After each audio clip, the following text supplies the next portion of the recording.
Ram Ram everybody. मैं रोशनलाल यादव आप सभी का मेरे यूट्यूब चैनल रोशन ट्यूटोरियल पर हार्दिक स्वागत और अभिनंदन करता हूँ। दोस्तों, हमने रीजनिंग में दो टॉपिक कर चुके हैं, हम डाइस और वेन डायग्राम। ठीक है, इनसे रिलेटेड अगर आपको कोई डाउट होता है, ठीक है, या कोई भी इशू अगर आपको लगता है, कोई क्वेश्चन अगर आपको लगता है कि यार ये मुझे डाउट है, तो आप टेलीग्राम चैनल जो बनाया गया है, रोशन ट्यूटोरियल के नाम से ही बनाया गया है, उस पर आप उसको पोस्ट कर सकते हैं और जितना जल्दी संभव हो सके, मतलब 24 आवर्स के अंदर अंदर आपका आंसर का रिप्लाई हो जाता है। ठीक है, आप उससे जुड़ सकते हैं। दूसरी बात ये है दोस्तों कि और फिर भी अगर आपको डाउट रहता है तो आप इसके कमेंट के माध्यम से भी, देखिए यूट्यूब में क्या है कि आप कमेंट नहीं कर सकते, कमेंट तो कर सकते हैं लेकिन वो क्वेश्चन वगैरह है वो शायद पोस्ट वगैरह का नहीं होगा इसमें ऑप्शन, तो वो टेलीग्राम से आप करें। और फिर भी अगर आपको पढ़ाए हुए में कहीं कोई डाउट है तो उसको आप कमेंट के माध्यम से मुझे बताएं, मैं कोशिश करूंगा कि उसको अच्छे से और एक्सप्लेन की जाए। ठीक है, क्योंकि मेरा मकसद सिर्फ ये है कि जो भी पढ़ाया जाए, जैसे मैंने डाइस पढ़ाया और वेन डायग्राम पढ़ाया, इधर परसेंटेज पढ़ाया मैथ में, तो वो आपका पूरा कंप्लीट हो। जैसे अब आपको डाइस कहीं से भी पढ़ने की जरूरत नहीं है, मैंने इतना डाइस करा दिया आपको। ठीक है, और एग्जाम के लिए मोर देन सफिशियंट है उतना। आपको कोई भी बुक परचेज करने की जरूरत नहीं है, रीजनिंग में कोई भी एक्स्ट्रा क्वेश्चंस लगाने की जरूरत नहीं है। आप सिर्फ इन क्वेश्चनों को 4 से 5 बार निकालिए जो मैंने पढ़ाए हैं, और एग्जाम में आप देखोगे कि ऐसे कैसे कंसेप्ट आपको मिलेंगे।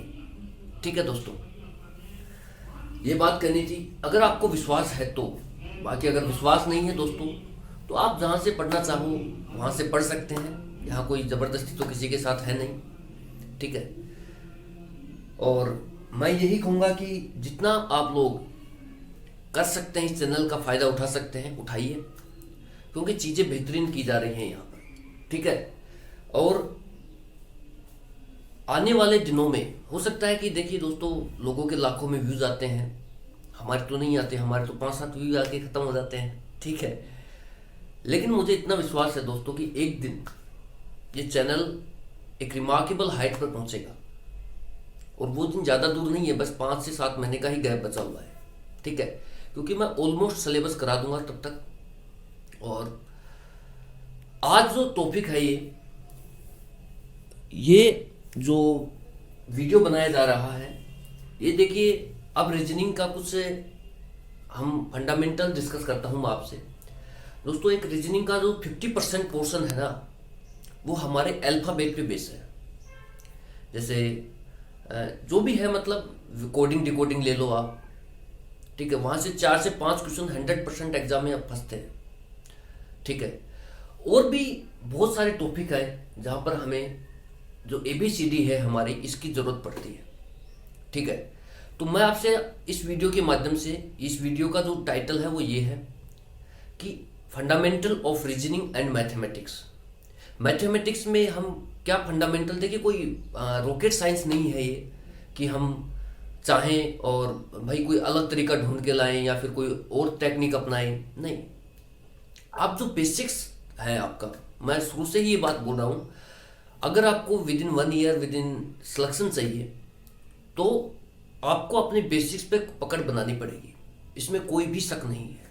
कोई आपको कहता है कि 3 महीने में सिलेक्शन करा दूंगा, तो आप उसको जरा पूछे कि भाई तेरा हो गया 3 महीने में सिलेक्शन। ठीक है, या आप ये देखिए कि वहां से कितने बच्चों ने कोचिंग की और 3 महीने में कितने बच्चों ने सिलेक्शन पाया वहां से।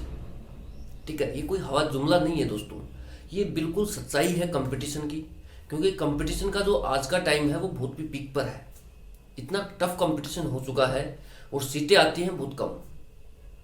तो करें क्या, कट ऑफ हाई जाता है। कट ऑफ हाई में आने के लिए आपको अपने बेसिक्स पे अच्छी पकड़ बनानी पड़ेगी।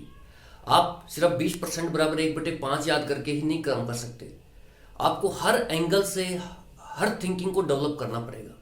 ठीक है, ये मैं थोड़ा सा इसलिए बता रहा था दोस्तों आपको, क्योंकि बार बार यही कि सर कैसे करें, क्या करें, जबकि मैंने वीडियो बना रखा है ऑलरेडी कि कंपटीशन की तैयारी करें तो कैसे करें। वो मैंने 1 घंटे का बना रखा है, आप उसको देख सकते हैं, आपके सारे डाउट क्लियर हो जाएंगे। कोई भी हवाबाजी नहीं कर रखी मैंने उसमें कि भाई हवाबाजी तो मैं भी करके जल्दी पॉपुलर हो सकता हूँ, लेकिन मैं नहीं चाहता वो चीज़ें। ठीक है, मैं चाहता हूँ कि जो जेन्युइन बात है वो आप तक पहुँचे और सच्चाई आप जानें कि क्या सच्चाई है, किस रास्ते पर आप हैं और उस रास्ते की, क्योंकि आप लोग तो अनभिज्ञ हैं उस रास्ते से, लेकिन उस रास्ते की क्या सच्चाई है वो मैं आपको बता चुका हूँ उस वीडियो में, आप देख सकते हैं। ठीक है, अब हम फंडामेंटल डिस्कस करते हैं। एक दो शायद इस वीडियो में ही मैं फंडामेंटल डिस्कस कर लूंगा, fundamental of reasoning and mathematics. कुछ बड़ा बड़ा गेम कुछ भी नहीं है। देखिए दोस्तों, आपको करना क्या है कि रीजनिंग के अगर आपको जल्दी क्वेश्चन अटेंड करने हैं, हम क्या करते हैं, जैसे एग्जाम में क्वेश्चन, एग्जाम हॉल में गए और फिर वहां पर कोशिश करते हैं कि ABCD लिख ली जाए।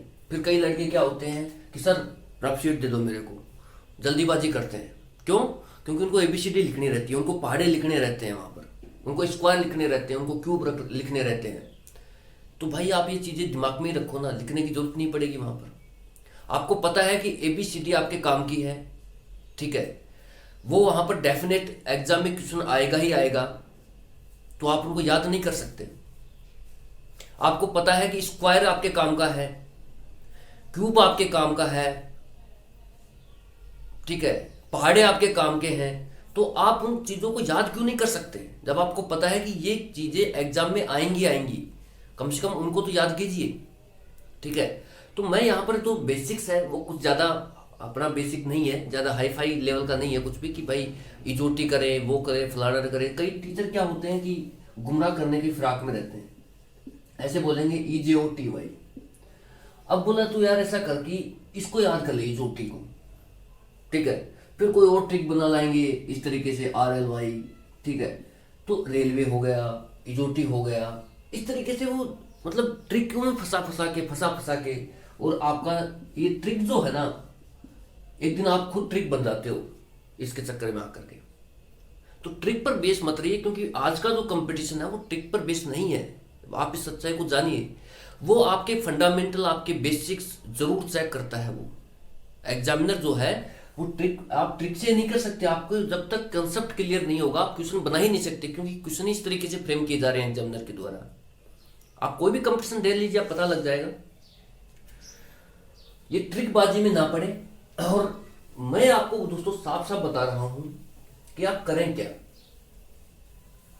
आप अगर आपको रीजनिंग में अच्छा स्कोर चाहिए, 50 आउट ऑफ 50 या 50 आउट ऑफ, एक दो क्वेश्चन मान लो स्लिप हो भी जाता है 46, 48, ठीक है, बढ़िया स्कोर होता है।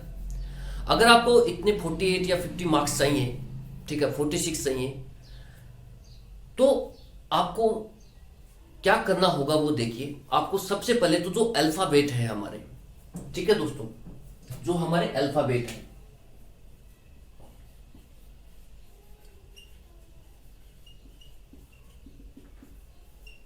अल्फाबेट का तात्पर्य दोस्तों मेरा ये है कि, ठीक है दोस्तों, थोड़ा इन खत्म हो गया था, इसको फिलअप किया दोबारा से। तो दोस्तों अल्फाबेट का मतलब मेरा सिर्फ इतना है कि हमें जो A to Z है ये डायरेक्ट याद करने हैं। अगर आप चाहते हैं कि आप एग्जाम में अच्छा स्कोर करें, रीजनिंग में अच्छा स्कोर करें, तो आपके लिए बहुत जरूरी है दोस्तों कि आप जो अल्फाबेट हैं हमारे, जो A to Z है, उनको आप बहुत अच्छे से याद करें। याद कैसे करें मैं आपको तरीका बताता हूँ। देखिए शुरुआत में जब मैंने भी याद किया था तो बहुत दिक्कतें आई थी, याद नहीं होता है अल्फाबेट। किसी को बताना कि भाई R कितने नंबर पर है, तो आपको तुरंत याद आना चाहिए कि R 18 नंबर पर है, ठीक है। जैसे कोई भी अल्फाबेट बोलिए आप, जैसे T कितने नंबर पर है, 20 नंबर पर है, U कितने नंबर पर है, 21 पर है, ठीक है। इस तरीके से आप कोई भी अल्फाबेट बोलेंगे दोस्तों, तो वो आपको याद तुरंत दिमाग में आना चाहिए। उसकी पोजीशन क्या है, भाई 1 से 26 होते हैं, ये क्या है, 1 से 26 ही तो है A to Z, ये आपको डायरेक्ट याद होने चाहिए। जैसे मैं कहूँ कि B कितने नंबर पर है, तो आप कहेंगे 2 नंबर पर है। Z कितने पर है, 26 पर है। Y कितने पर है, 25 पर है, ठीक है।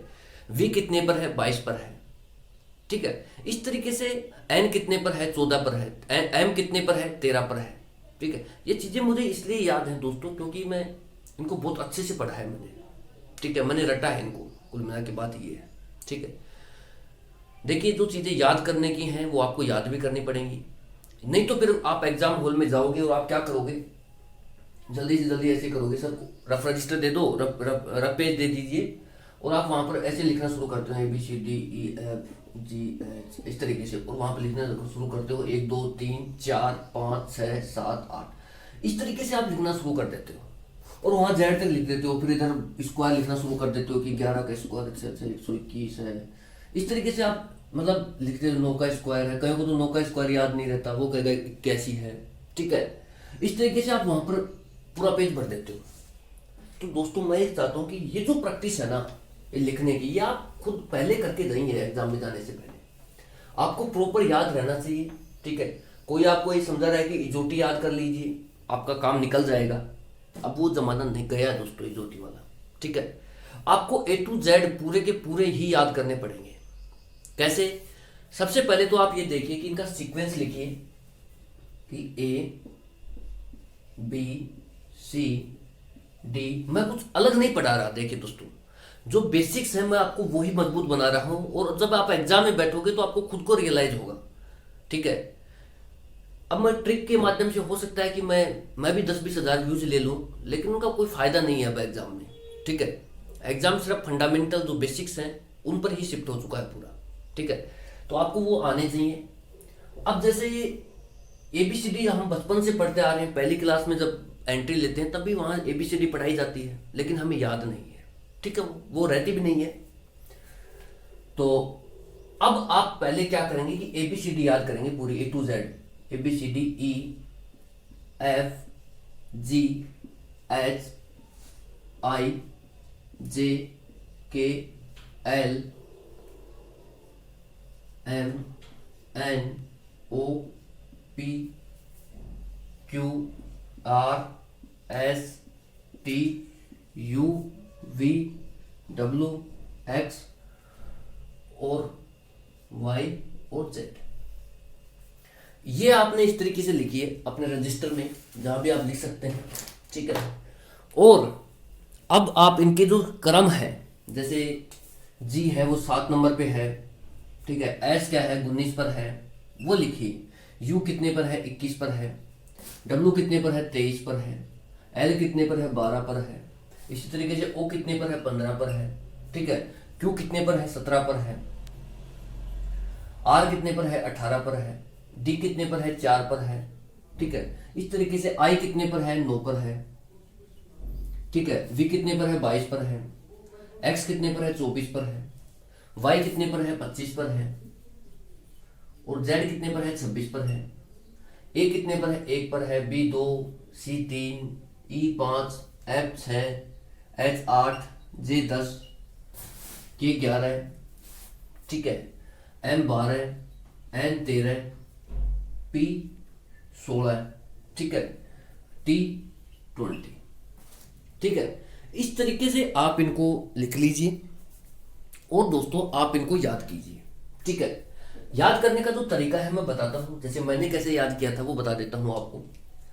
कुछ है जो जैसे आपको 5 तक तो मेरे हिसाब से वैसे ही याद होंगे, जो ABCDEF तक शायद याद होंगे आपको कि A 1 है, B 2 है, C 3 है, D 4 है, E 5 है और F 6 है, ठीक है। अब देखिए दोस्तों G 7, ठीक है, पहले अब G8 ग्रुप है हमारे कंट्रीज का। पहले क्या इस तरीके से जब मैंने याद किया था तो शुरुआत मैंने इस तरीके से की थी कि भाई हमारे जैसे G7 ग्रुप था कंट्री का, ठीक है। तो जैसे G याद आता था तो 7 उसके साथ लग के आ जाता था अपने आप, ठीक है।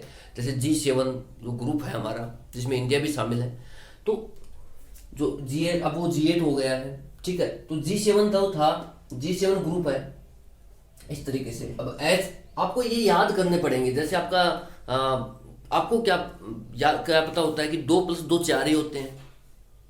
आपको कैसे पता है 2 + 2 4 ही होते हैं? भाई मैं तो कहूँगा 2 + 2 5 होते हैं, ठीक है। तो वो चीज़ें आपने याद की हैं इसलिए आपको पता है दोस्तों, जो फंडामेंटल हैं वो आपने सीखे हैं मैथ के, इसलिए आपको पता है कि 2 + 2 जब भी आप जोड़ोगे तो 4 ही निकल के आएगा, वहाँ 5 नहीं हो सकता, ठीक है। वहाँ 8 नहीं हो सकता। तो वो चीज़ें आपने याद की हैं, वहाँ पर जो फंडामेंटल है उनको याद किया है, बढ़िया से समझा है और याद किया है। ऐसे ही यहाँ पर करना है आपको कि इनको एक एक करके याद करना है। जैसे H8 है, आई नो, जैसे आई का नंबर कितना है, 9 नंबर है। तो इस तरीके से हम इंग्लिश में नहीं बोलते आई नो यू, ठीक है, मैं तुम्हें जानता हूँ, ठीक है, या जानती हूँ।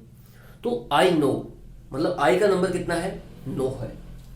जैसे जे है, जे 10 पर है, ठीक है, के 11 है, L 12, M 13, M 12, N 13, O 15, P 16, Q 17, R 18, S 19, T 20। जैसे इसको याद कर सकते हैं T20 के माध्यम से भी। जैसे T20 सीरीज चलती है क्रिकेट की, ठीक है, ऐसे T20 हो गया, T 20 नंबर पर है, U 21, V 22, W 23 और X 24 और Y 25 और Z 26, ठीक है। अब आप कई दोस्तों को ये लग रहा होगा कि सर आप पढ़ा क्या रहे हैं, ठीक है, ये चीज़ें आप ABCD पढ़ा रहे हैं हमारे को, और हम SSC की तैयारी कर रहे हैं, रेलवे की तैयारी कर रहे हैं, कंपटीशन की तैयारी कर रहे हैं, और आप हमें ABCD पढ़ा रहे हैं, ठीक है। तो दोस्तों सच्चाई ये है कि आप खुद को रियलाइज कीजिए, ठीक है, कि क्या आपको इनके नंबर आते हैं। तो ये पर्टिकुलर नंबर है, जैसे मैं कोई भी नंबर बोलता हूँ कि कुछ भी नंबर बोलो, जैसे मैं बोलूँ V कितने नंबर पर है, तो क्या आपको पता है कि V कितने नंबर पर है? आपको नहीं आता है, क्योंकि आपने कभी इस दिशा में सोचा ही नहीं, ठीक है। फिर आप क्या करोगे कि ABCDEFGHIJK ऐसे करके आप 22 तक पहुंचोगे, तब जाके आपको V मिलेगा कि V 22 है। मैं आपको ये कह रहा हूं कि आप ऐसे मत कीजिए ABCDEF, नहीं, आप डायरेक्ट याद रखिए कि V 22 पर आएगा, बस। ऐसे आप, जैसे किसी का नाम हो सकता है, जैसे मेरा नाम रोशन है, तो मेरे नाम में क्या है, ये शब्द आते ही आते हैं, ठीक है। अब मैं इनसे ट्राई करूंगा कि यार R कितने पर है, R 18 पर है, O कितने पर है, 15 पर है। ये याद करने के तरीके हैं। जैसे कोई, आप कहीं मार्केट में गई, आपको दिख गया कोई बोर्ड इंग्लिश का लिखा हुआ, इंग्लिश में लिखे रहते हैं आजकल वर्ड, तो वहां देखा आपने, ठीक है, जैसे वहां पर कुछ भी लिखा हुआ है कि सोप लिखा हुआ है, मान लो SHOP, तो आप वहां पर दिमाग ये दौड़ाइए कि एक बार कि यार S कितने पर है, 19 पर है, H कितने पर है, 8 पर है, O कितने पर है, 15 पर है, और P कितने पर है, 16 पर है, ठीक है। तो इस तरीके से जब आप याद करोगे, जैसे इसका नाम करोगे आप, R कितने पर है, 18 पर है, O कितने पर है, 15 पर है, S कितने पर है, 19 पर है, H 8, A 1 और N 14, ठीक है, 14 पर है। इस तरीके से आप, जैसे अपने नाम हो गए, आपके परिवार में और भी नाम होंगे, उनको आप इंग्लिश में लिखिए। इंग्लिश में लिखिए नहीं है, उसका डायरेक्ट आप ट्रांसलेशन कर सकते, मतलब उसका नंबरिंग कर सकते हैं। आप मार्केट में कहीं जा रहे हैं, कोई इंग्लिश का वर्ड आपको दिखता है, दिखना ही है, आजकल इंग्लिश में लिखे रहते हैं ज़्यादातर वर्ड, तो वो भी आप वहाँ से भी, मैंने तो ऐसे ही याद किया था, जैसे मैं मेट्रो में जाता था, ठीक है, तो वहाँ पर वर्ड लिखे रहते थे बहुत इंग्लिश के, तो मैं उनको देख देख के ऐसे सोचता था, अरे यार ये एन का मतलब कितना है। तो शुरुआत में दिक्कत आई, लेकिन अब मैंने इतनी बार उनकी प्रैक्टिस कर ली, रोज़ वही वर्ड देखने, वही उनको तैयार करना, तो मेरी पूरी सीरीज तैयार हो गई, ठीक है। तो इस तरीके से आप भी कर सकते हैं, ठीक है। कहीं घूमने मार्केट में गए तो कोई वर्ड दिख गया, तो दिमाग लगा सकते हैं कि यार जैसे इसका कौन सा नंबर है, जैसे वेन है आपको, ठीक है, ऐसे वेन डायग्राम ही, जैसे पिछला तो फिर जैसे ये ही वर्ड है डायरेक्ट, ठीक है। अब आप यहाँ पर ये कर सकते हैं। शुरुआत में देखिए थोड़ा टाइम देना पड़ेगा, शुरुआत में टाइम देना पड़ेगा, इसमें कोई शॉर्टकट नहीं है, ठीक है। D 4 है, I 9 है, R 18 है, E 5 है, C 3 है, T 20 है, ठीक है। तो ये नंबरिंग आपको डायरेक्ट याद हो जाएगी, ठीक है। एक समय ऐसा आएगा जब आपको ये डायरेक्ट याद हो जाएगी और आपको कुछ नहीं करना, रोज का 5 मिनट आपको क्या करना है, ABCD को याद करने पर देना है। क्योंकि अब इसके बाद शायद मैं कोई एक टॉपिक ऐसा पढ़ाऊंगा जिसमें इसकी जरूरत नहीं पड़ेगी, लेकिन उसके बाद जो टॉपिक कराए जाएंगे उनमें इनकी बहुत जरूरत पड़ेगी। इससे अच्छा है कि आप तब तक वो टॉपिक चले, उससे पहले आप इनको प्रिपेयर कर लें, ठीक है दोस्तों। बाकी सिलेबस मैं करा ही रहा हूँ, आपको सिलेबस कराया जाएगा आपको पूरा, इसमें कोई भी शक नहीं है, ठीक है। तो अब ये बातें हो गई, ठीक है, ये तो हो गया हमारा रीजनिंग, अभी चल ही रहा है, फंडामेंटल ही है ये। उसके अलावा दोस्तों क्या है फंडामेंटल में, वो आपसे डिस्कस कर लेते हैं, ठीक है। जैसे आप मार्केट में कहीं भी जा रहे हो, ठीक है, आपको कोई भी वर्ड दिख गया या आपकी फैमिली का कोई भी नाम है, आप उससे ट्राई कीजिए, और रोज का ज्यादा नहीं देना आपको, 5 मिनट बस, 5 मिनट कहीं गए, कहीं आप बैठे हुए हो, सोच लिया कि राधा का क्या है, जैसे आपने कहा कि राधा की स्पेलिंग ये है। तो आप वहां पर ये देखिए कि आर का मतलब कितना है 18, ए का मतलब 1, डी का 4, एच का 8, ए का 1। इस तरीके से आप 5 मिनट इन पर खपाइए, बस 5 से 10 मिनट रोज के, ठीक है। तो आपको अपने आप याद हो जाएगा, फिर आपको कुछ याद करने की जरूरत नहीं पड़ेगी, फिर आपको ना ही एग्जाम हॉल में जाके ABCD लिखने की जरूरत पड़ेगी। ये आपको डायरेक्ट याद रखना है, ठीक है, अगर आप अच्छा स्कोर चाहते हैं तो, ठीक है। नहीं तो आप इजोटी याद कीजिए, फलाना ढिमकाना याद कीजिए, ठीक है। तो वो उससे वो अलग तरीके हैं पढ़ाने के, देखिए सबके अलग अलग तरीके हैं। ये मैं इसलिए पढ़ा रहा हूँ क्योंकि इसके बाद जो जो टॉपिक चलेगा, अभी इसके बाद एक टॉपिक और लेंगे जो इनसे हटकर है, लेकिन उसके बाद जो टॉपिक चलेंगे वो इन पे बेस होंगे। जैसे कोडिंग डिकोडिंग हो गया, सीरीज के क्वेश्चंस हो गए, ठीक है। उनमें आपको डेफिनेट जरूरत पड़ेगी, आपको पहाड़े भी आने चाहिए, आपको स्क्वायर भी आने चाहिए, क्यूब भी आने चाहिए, सब कुछ आना चाहिए, ठीक है। तो ये तो था कि फंडामेंटल ऑफ रीजनिंग, ठीक है। अब एक वीडियो मैं और शूट करता हूं, किसके लिए, fundamental of reasoning and mathematics. उसमें क्या होंगे, स्क्वायर क्यूब, ये सब मैं आपसे डिस्कस कर लेता हूं, ठीक है। क्योंकि बार बार ये है कि सर आप भी डिस्कस कर दीजिए क्या क्या करना है क्या नहीं करना, तो मैं कर देता हूं। वो मुझे कराने की जरूरत नहीं थी, वैसे कोई भी टीचर नहीं कराता, लेकिन मैं चाहता हूं कि आपको बता दिया जाए, तरीका बता दिया जाए कि आप कैसे करें, ठीक है। तो चलिए, इस वीडियो में सिर्फ इतना ही दोस्तों। Thank you so much for watching. जय हिंद दोस्तों। और एक बात और है दोस्तों, कि अगर आप नए हैं तो आपको दिक्कत आएगी, इसमें कोई संशय नहीं है, ठीक है। तो आप लोग, जैसे कल भी कमेंट आए थे, मैंने देखा था, टाइम नहीं मिल पाता, एक तो कमेंट ये आया था कि सर आपके फ़ोन नंबर दे दीजिए, ठीक है। तो दोस्तों अगर मैं फ़ोन नंबर दे दूंगा तो भाई वो पब्लिकली चला जाएगा नंबर, ठीक है। और उससे क्या होगा कि अब मैं 5-7 घंटे सोता हूँ, वो भी नहीं सो पाऊंगा, ठीक है। तो इससे अच्छा है कि आप, अगर आपको नंबर चाहिए तो आप फेसबुक से कनेक्ट हो सकते हैं, और फिर फेसबुक से कनेक्ट होकर मेरे से नंबर ले सकते हैं, ठीक है। इसके अलावा मैं डायरेक्ट नंबर नहीं दूंगा दोस्तों, सभी को नंबर दे भी नहीं सकता मैं, ठीक है। आपको डाउट है, मैंने आपका सॉल्यूशन बताया है, आप वहां से जाके टेलीग्राम से, और टेलीग्राम से भी अगर कोई चाहता है कि पर्सनली बात करके ही क्वेश्चन को सोल्व किया जाए, क्योंकि कई बार क्या होता है कि आप उसका सॉल्यूशन तो भेज देते हैं जैसे किताबों में लिखा हुआ, लेकिन 2-3 फ्रेंड है जो व्हाट्सएप पे मेरे से जुड़े भी हुए हैं, ठीक है। वो क्वेश्चन भेजते हैं, मैं उनको रिप्लाई करता हूँ फ़ोन करके, जब मेरे को टाइम मिलता है मैं उनको फ़ोन लगा के बता देता हूँ कि इसका सॉल्यूशन ऐसे ऐसे है, उनको समझ में आ जाता है। और ये होता है जब नया होता है तो ये होता है, सभी के साथ होता है। तो मैं अब आपको यही कहूँगा कि आपको नंबर चाहिए तो देखिए, पब्लिकली मैं नहीं कर सकता, लेकिन अगर आप फेसबुक के माध्यम से कनेक्ट हो सकते हैं तो वहाँ से कनेक्ट होकर नंबर ले सकते हैं, ठीक है। सेपरेटली हो सकता है कि 1-2 को मैं प्रोवाइड भी करा दूँ, उसमें कोई बड़ा इशू नहीं है, ठीक है। लेकिन अगर आप ये चाहते हैं कि पब्लिकली हो जाए तो वो संभव नहीं है दोस्तों, क्योंकि फिर जो टाइम मिलता है वो और नहीं मिलेगा, ठीक है। तो इसलिए इस वीडियो में सिर्फ इतना ही, और आप जितना इस चैनल को प्रमोट कर सकते हैं भाई इसको प्रमोट करिए आप, क्योंकि यहाँ पर जो चीज़ें कराई जा रही हैं आपके हित में ही कराई जा रही हैं, ठीक है। जितना आप लोगों को बता सकते हैं बताइए, ठीक है दोस्तों। Again thank you so much for watching. जय हिंद।